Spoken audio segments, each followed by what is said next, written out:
So you're in the market for a dining set and you're thinking, okay, I'm gonna get the table and the chairs that match. Great, but what about mixing and matching those chairs? Should you do it? How do you do it? In this video, we're gonna tell you all you need to know.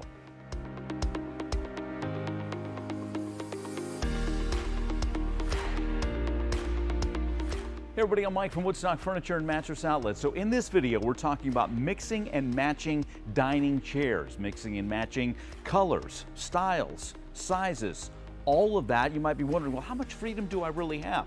A lot of questions. We need some answers. We need an expert. Let's bring her in. You can work with Kathy Nunn at the Acworth location of Woodstock Furniture and Mattress Outlet. So good to see you. Are more and more people mixing and matching and not just going with the set? Yes, just to give it a little something different, you know?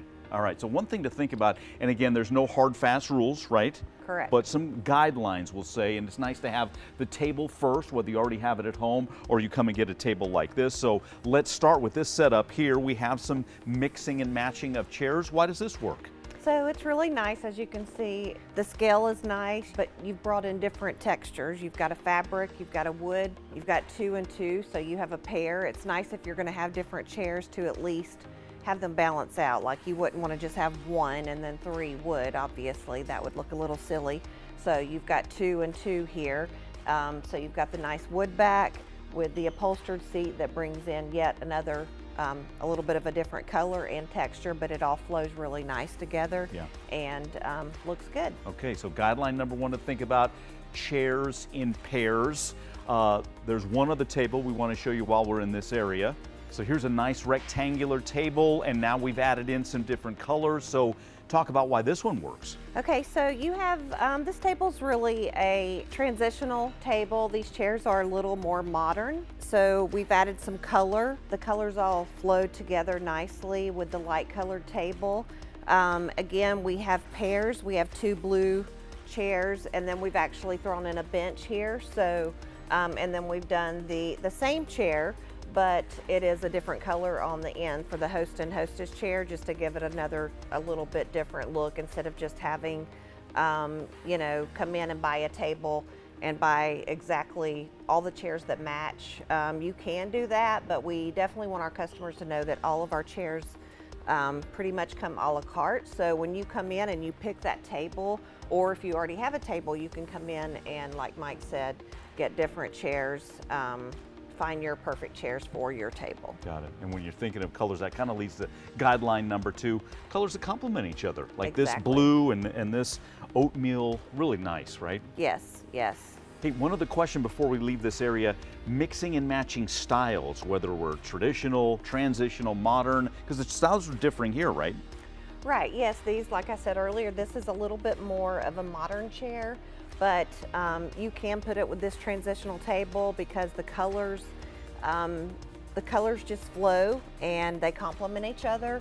And it really depends on your room too, and your home. So if you have a really modern home and it's very sleek, every room, you wouldn't want to put like a rustic wooden chair in your dining room if your entire home is like that. So if you have a more eclectic home where you've kind of got, you know, different styles mixed, then it would be okay to do that in your dining room. But this right here is a perfect example of doing that. Not a strong difference, but these look really nice with the modern style and the transitional table. Excellent. All right, let's head to our next tables. Next question you might have, what to do with the end chairs, better known as the host and hostess chairs, as you're mixing and matching. I think that leads us to guideline number 3, right, Kathy, that these host and hostess chairs need to be the same size or taller, and this is a no-no here, right? This does not work. Right, as usually you want like you said, the host and hostess chairs to be more of almost like a king and queen. They are a little bit bigger, and this right here is definitely not.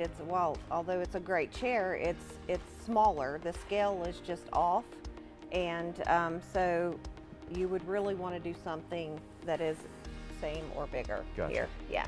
All right, you mentioned it. This is a great chair. Let's try it with another table, and then you can tell us whether or not it works. So this chair with these side chairs, what do you think? Much better.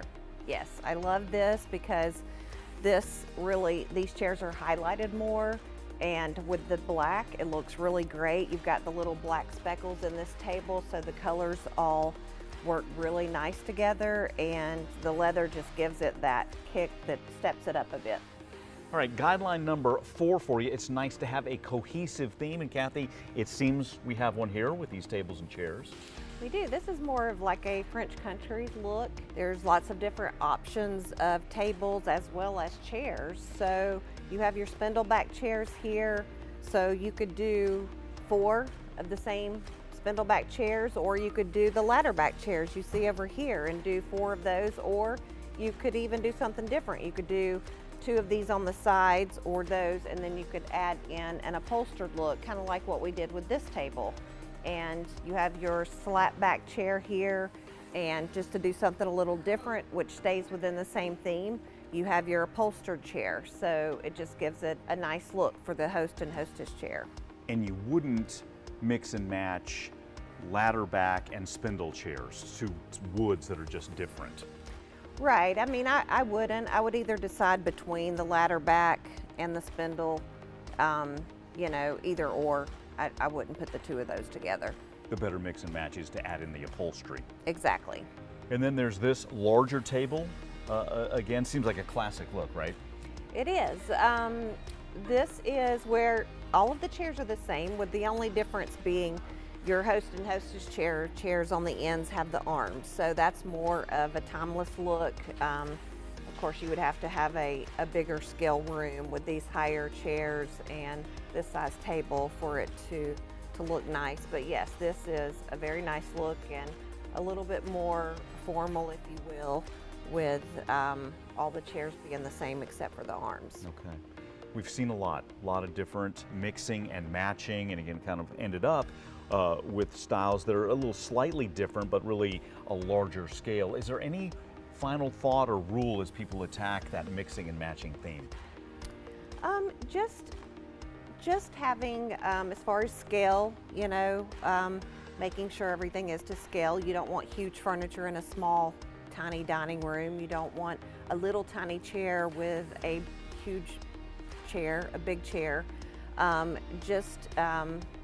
So it all flows and it's, you know, cohesively comes together. There you go. So I think the advice, have some fun. Hopefully the guidelines help. As always, great job, Kathy. Thank you. Great job as always by Kathy, giving you some guidelines on how to mix and match dining chairs so that room ends up uniquely you. A couple of the videos to check out, also done by Kathy, is helping you choose the right size dining table and maybe custom ordering a dining table to fit your needs. Check out those videos. And thanks for watching this one. We'll see you next time.